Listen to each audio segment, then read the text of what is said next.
দলের চাঁদ আপনার সাথে বিক্রয় করবে না। সৌদি আরবে যদি ঈদ হয় আগামীকাল, বাংলাদেশে পরের দিন হবে, এবং সেটা চাঁদ দেখতে পারেন আর না পারেন আপনি মোটামুটি প্রেডিক্ট করতে পারবেন।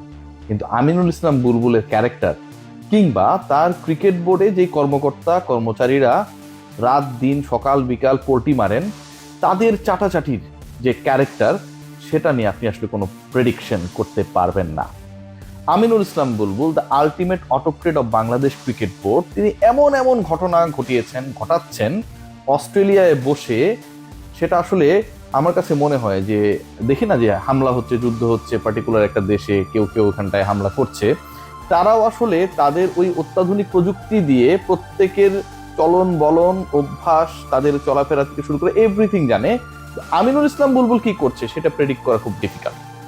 আমিনুল ইসলাম বুলবুল, যিনি কখনো আইসিসিকে মানেন না, নিজেকে কাইট ডিপ্লোমেসির জনক মনে করেন, ইন্ডিয়া পাকিস্তান ম্যাচ তার কারণেই গড়িয়েছিল, কতটা বেহায়ের মতো এই ঘোষণাটা দেওয়ার পর কদিন পরেই আমরা দেখলাম যখন শ্রীলঙ্কার প্রধানমন্ত্রী একটা নৈশভোজের আহ্বান করেছিল, পাকিস্তান ক্রিকেট বোর্ডের কর্মকর্তারা সেখানটায় দাবি করছেন শ্রীলঙ্কাকে অসংখ্য ধন্যবাদ, কারণ তারা ডিপ্লোমেসি না করলে শেষ পর্যন্ত ইন্ডিয়া পাকিস্তান ম্যাচটা হইতো না, শুধুমাত্র তাদের কারণে হয়েছে।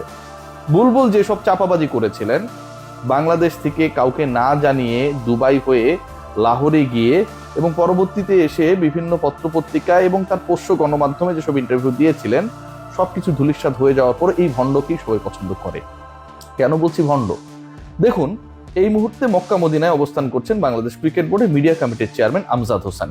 নিশ্চয়ই তিনি ওমরা পালন করতে গেছেন একটা সৎ নিয়ত নিয়ে, এবং তিনি কোনো মিথ্যা কথা বলবেন না, অন্তত আগামী কয়েকদিন তো বলবেনই না, কারণ এটা একটা রেশ থাকবে, তাই না? যেহেতু তিনি একটা পবিত্র জায়গায় গেছেন পবিত্র উদ্দেশ্য নিয়ে।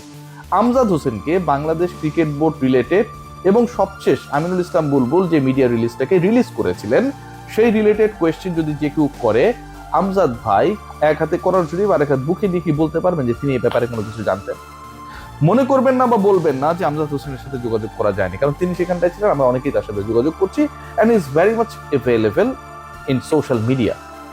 একজন প্রেসিডেন্ট কতটা অটোক্রেট হলে মিডিয়া কমিটির চেয়ারম্যানের সাথে কোনো ধরনের আলোচনা না করে, কোনো ধরনের ক্লু তাকে না দিয়ে, নিজে পার্শ্ববর্তী একটা দেশের তার পোষ্য কাউকে দিয়ে চিঠি ড্রাফট করে সেটা পাঠিয়ে দেন, এবং তার জনপ্রিয়তা কোন জায়গায় নেমেছে একবার চিন্তা করে দেখুন। সেটা যখন বাংলাদেশ ক্রিকেট বোর্ডের মিডিয়া গ্রুপে দেওয়া হয়, অ্যাকর্ডিং টু ক্রিকবাজ, আতিফ আজম ভাই রিপোর্ট করেছে, সেখানটায় আউট অফ 25 ডিরেক্টরস ওই যে থামস আপ দেয় না সবাই, যে ঠিক আছে আমি আছি, হ্যাঁ, নিজের উপস্থিতি জানানোর জন্য মাত্র 7 জন সেখানটায় তাকে সমর্থন দিয়েছে, যার অন্যতম একজন ফিক্সার শামীম, এবং সেই ফিক্সার শামীমকে দ্রুত রিলিজ দেওয়ার জন্য এই খবর আমাদের কানে চলে এসেছে। বুলবুল ভাই, ডোন্ট ওয়ারি, আপনার সকল 2 নাম্বারই অপকর্ম এবং আপনি আশপাশের যেসব বাটপারদের নিয়ে চলেন, এদেরকে আপনি যতই রিলিজ করেন না কেন, এগুলো সবকিছু রিইনভেস্টিগেট হবে, কেউ বাঁচতে পারবে না।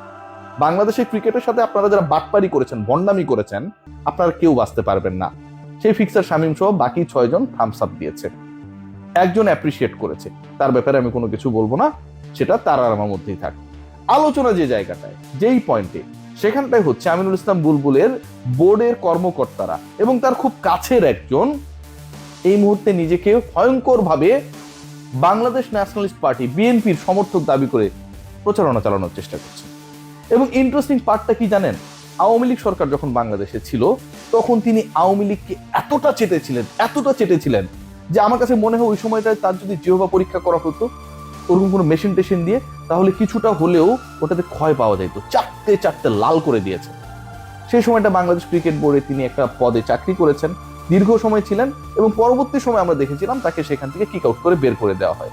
সেই তিনি আওয়ামী লীগকে চাটার পরে চাটা শুরু করলেন অন্তর্বর্তী সরকারকে, এবং অন্তর্বর্তী সরকারের আসিফ মাহমুদ সজীব ভুঁইয়া, তিনি যখন যুব ক্রীড়া উপদেষ্টার পদে আসীন হলেন, তখন তাকে চাটা শুরু করলেন, এবং তাকে চেটে সেখানটাও তিনি আগে চেটেছিলেন আওয়ামী লীগকে, পরবর্তীতে পুরোপুরি আওয়ামী লীগ বিদ্বেষী বা আওয়ামী লীগ বিরোধী যে সরকারটা ছিল, বা আওয়ামী লীগের কর্মকাণ্ড বিরোধী যে সরকার ছিল, ভালো খারাপের হিসাব আমরা করব না, আমরা শুধুমাত্র স্টান্সটা বোঝানোর চেষ্টা করব, সেই সরকারকে তিনি চাটা শুরু করলেন।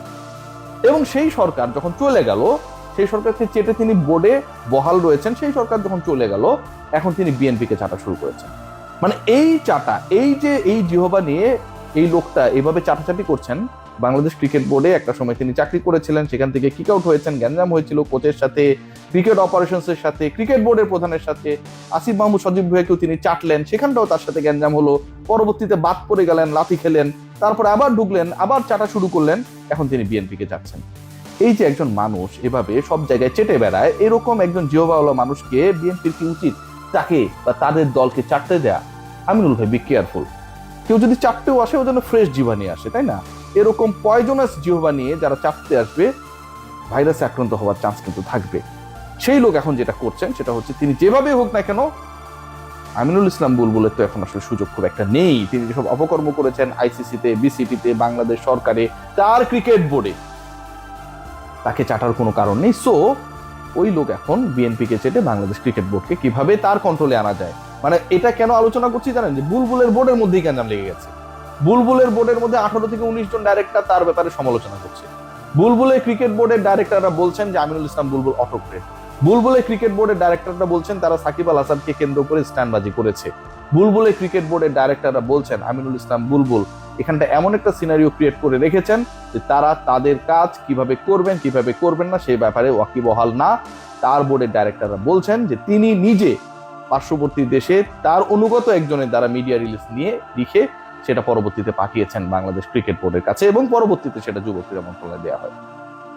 বাংলাদেশ ক্রিকেট বোর্ডের এই যে কর্মকাণ্ড, এই যে উত্থান পতন, স্বর্ণের মার্কেট এখন স্টেবল হয়েছে, দাম কমে গেছে, কিন্তু আমিনুল ইসলাম বুলবুলের যে লাভ ঝাপ কাপ ঝাপ, এটা নিয়ে ভাই সবাই চার পণ্যায় বিরক্ত। এবং তার থেকেও তার বোর্ডের অন্য যারা রয়েছে সবাই এটা হাসাহাসি করছে।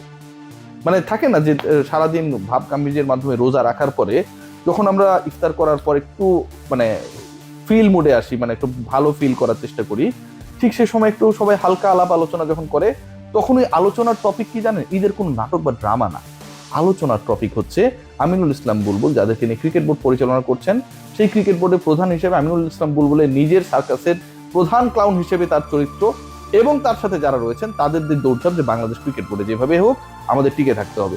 একবার ভেবে দেখুন, যেই ক্রিকেট বোর্ড এবং যেই ক্রিকেট বোর্ডের ডাইরেক্টররা যারা অন্তর্বর্তী সরকারের সময়, সবশেষ সরকারের সময় বিধি বহির্ভূত ভাবে বিতর্কিত ভাবে অনিয়মের আশ্রয় নিয়ে বাংলাদেশ ক্রিকেট বোর্ডের ডাইরেক্টর হয়েছে, তারা এখন যখন প্রকাশ্যে বাংলাদেশ ন্যাশনালিস্ট পার্টি বিএনপিকে প্রশংসায় বাঁচান, এদের মতো বেহায়া পৃথিবীতে আর কেউ হয়?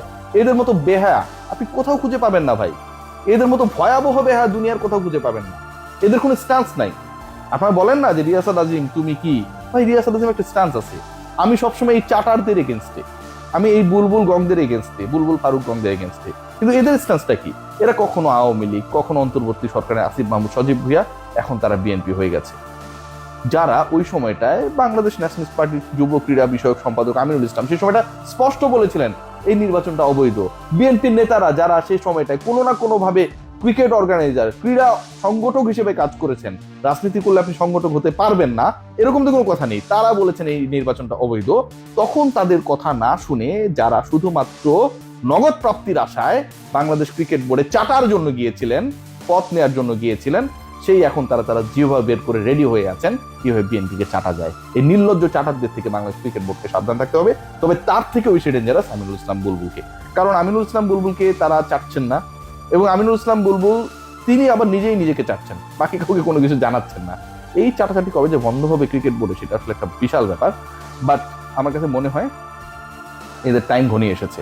এদের যেসব 2 নম্বরই অপকর্ম এবং যারা আসলে বড় বড় কথা বলে, এরা নিজেদেরকে অর্গানাইজার দাবি করে, এরা নিজেদের দোকানপাট থেকে শুরু করে মার্কেট অবৈধ দখল করা জমির উপরে স্থাপন করেছে, এদের প্রত্যেকটা অর্থ হচ্ছে হালাল না হারাম। এই মানুষগুলো যখন বলে যে তারা অর্গানাইজার, জীবনে একটা ক্লাবে 1 টাকা ডোনেট না করে এরা যখন বড় বড় কথা বলে, তখন আসলে লজ্জা পায় আমাদের। এই চাটার লোকরা বিসিবিতে গেছে, চাটতে চাটতে জিহ্বাকে এমন পয়জনাস বানিয়েছে, এখানে এইডস ক্যান্সারও এদের সাথে কোনোভাবে তুলনীয় না। সবাই ভালো থাকবে।